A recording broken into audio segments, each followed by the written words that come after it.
ما أنا الحمد لله كيف قلت لك أنا في صحة جيدة باستشارة ديال دخلت أنا باستشارة ديال الطبيب كلشي الحمد لله كنحس براسي مزيان.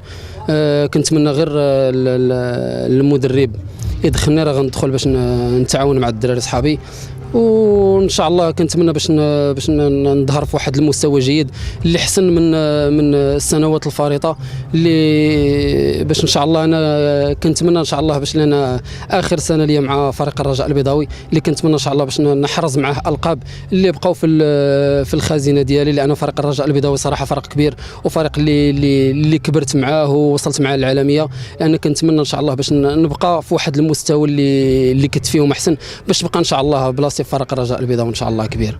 الحمد لله الحاله الصحيه ديالي الحمد لله داير 10 ايام انا كنحس براسي بخير والحمد لله انا كنتمنى من الله باش نشارك مع الجروب.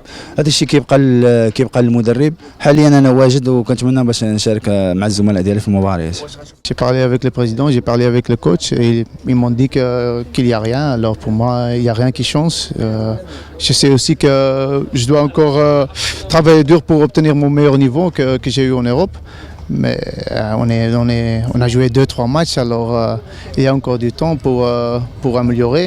J'ai aussi raté une grande partie de la préparation. J'étais 2-3 semaines out avec une blessure. Alors moi je suis convaincu que le Raja et moi-même on va obtenir le niveau pour monter dans le classement. يعني لاعبين على الواجهات يعني البطولة وكأس العرش يعني التعثر هذا ما تيبينش يعني الوجه الحقيقي ديال فريق الرجاء البيضاوي. بالعكس يعني حنايا غادي نحاولوا في المستقبل ان شاء الله اننا نريكيبيريو النقاط اللي ضاعت لنا في الدورات.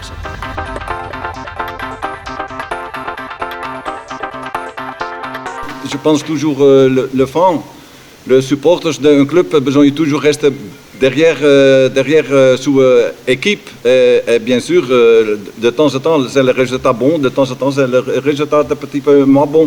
Les joueurs faire tous pour gagner. Nous arrête un penalty, nous arrête autre occasion. C'est pour toujours arriver.